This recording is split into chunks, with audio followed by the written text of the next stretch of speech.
naisip ko, Mr. Secretary, na imbes na ayuda na lang ibigay natin na wala namang datos kung na ito'y naibibigay sa about 25 to 27 million Filipinos, hindi ba maganda ka kung sabihin ko na lahat ng kumukonsumo ng elektrisidad, let's say 200 to 234 kilowatt hours, ilibre na po natin yun. Kasi po, pag kinuwenta ninyo yon, that will only be 120 billion pesos. Makakatipid pa po tayo ng about 74 billion. Ito, sigurado pong nasa kanila, direkta na nating may bibigay. Kesa naman sa kolektahin po natin, pagkatapos ipamimigay bilang ayuda, wala namang guidelines. Libre. Hindi po ba practical yun? Mabuti, meron din data ang DSWD sa AIX.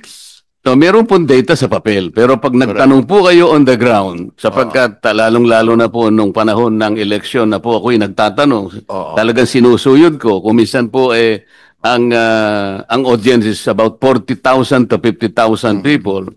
Talaga pong tatanungin ko, sino po ang nakatanggap? Wala pong sumasagot eh. So, kailangan pong ma-check. Kaya ko nasabi na mas mabuti pa yata, mas practical, na ibigay na lang natin na parang subsidy sa kanila. Siguradong mapupunta sa kanila, walang corruption, wala pang magpapasikat na politiko na akala mo galing sa kanila. Pagkatapos talagang maiiyak ka, malulungkot ka, bakit paunti-unti tayong bumababa? Hanggang sa ma-overtake na tayo ng Brunei, na-overtake na tayo ng Singapore, dahan-dahan, ngunit consistently na-overtake tayo per capita GDP. Nakakaiyak talaga, na-overtake na tayo ng Malaysia, na-overtake tayo ng Thailand, and then Indonesia. Tama po yun, nakakalungkot talaga. And officially, last month, we were overtaken by Vietnam. Tama po?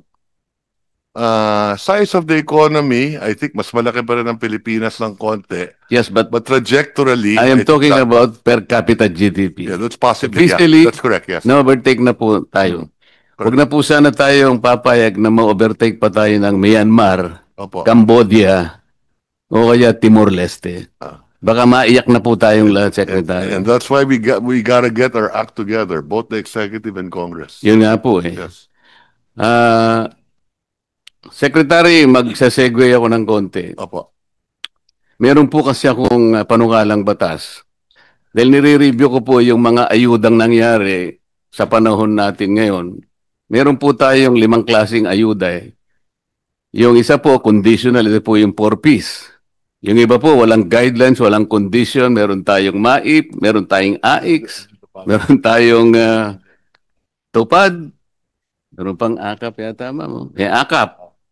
Pagka po sinuma natin itong 5 ayuda na binibigay sa ating mga kababayang nasa panig ng Maralita, Secretary, correct me if I'm wrong kung nagkamali ako ng pag-compute, pero parang 194 billion pesos lahat eh.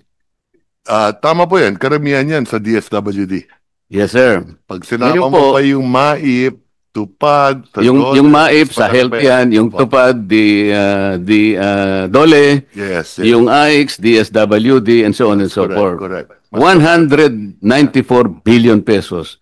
Ngunit wala pong record kung ilan po yung nabibigyan. Kasi naghanap po ako, nagtatanong-tanong, talagang hindi ko po ma-ascertain. Kung talagang yung 5 ayuda na yon ay napunta dun sa talagang dapat kapuntahan. Ang iniisip ko po kasi, yung pinakamahirap nating segment sa population, numbering about 5.5 million households, or about 25 million to 27 million poor Filipinos. Sa estimate ko po, itong 5 na ito, na kung ito'y naibigay talaga sa talagang targeted na sector, baka naging maligaya naman siguro. Pero dahil nga walang datos, kung talagang naibigay o hindi, nagpasya po ako na gumawa ng isang medyo may pagka-radical, pero baka practical, baka sumang-ayon naman po kayo. Ang akin pong naisip, nakita ko po kasi yung napakataas po na presyo ng kuryente sa ating bansa. Naisip ko, Mr. Secretary, na imbes na ayuda na lang ibigay natin, na wala namang datos kung na ito'y naibibigay sa about 25 to 27 million Filipinos, hindi ba maganda ka kung sa bill ko na lahat ng kumukonsumo ng elektrisidad, let's say 200 to 234 kilowatt hours, ilibre na po natin yun. Kasi po, pag kinuwenta ninyo yon, that will only be 120 billion pesos.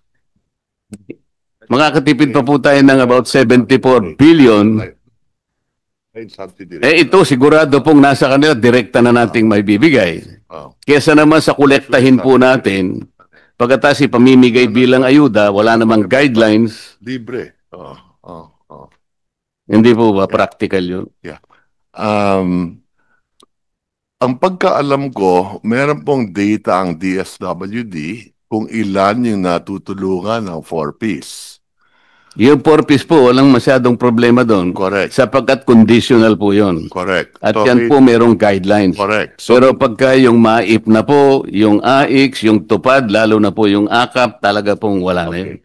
yung pagkaalam ko, may data yan, ang 4Ps, no? Ang pagkaalam ko, kung talagang titignan nila na mabuti, meron din data ang DSWD sa AIX.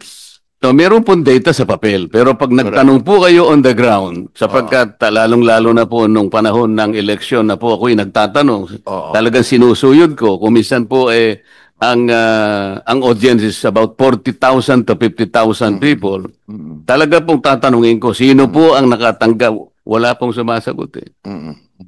So, kailangan pong ma-check. Kaya ko nasabi na mas mabuti pa yata, mas practical, na ibigay na lang natin na parang subsidy sa kanila. Siguradong mapupunta sa kanila, walang corruption, wala pang magpapasikat na politiko na akala mo galing sa kanila. Ang alam ko rin, doon sa Lifeline subsidy, meron tayong pagka below 100 kilowatt hours ang gamit mo. Hindi po, 20 kilowatt hours lang ang nasa Lifeline po. Ulitin ko Hindi lang. po 120. Yeah, ulitin ko lang. Pagka 71 to 100 kilowatt hours, may diskwento ng 20%. Pag 0 to 20 kilowatt hours, 100% libre. Pagka 21 to 50, 50%. Pagka 51 to 70 kilowatt hours, 35%. Kabisado ko po yung secretary, laderize po yan. Katapos-tapusan po, ang Lifeline, Yes. 20 kilowatt hours. That's Parang ang isang bahay nagsindi ng ilaw isang araw, yung 29 days, hindi na siya Pero gagamit. ang pagkaalam ko dito, hindi napapatupad to. Hindi nga po. Kaya nga, ang gusto ko lang pong sagutin ninyo, mas practical po ba yung iniisip ko na imbes na po ayuda na wala naman po talagang malinaw kung talagang ito'y kinapupuntahan talaga ng targeted sector, doon na lang natin ibase kasi po. Kaya ako binanggit ito, ako sang-ayon ako na dapat patuparin natin to at kung kinakailangan, i-adjust natin na mas mataas. Ayun, akala ko kasi kontra ka kanina, Secretary. Hindi, sang-ayon nga ako eh. At dadagdagan mo pa pala. Ayan. Kasi rine-review na rin namin to ngayon. Dahil Salamat po. Na hindi napapatupad. Salamat po. Opo. Ngayon, kay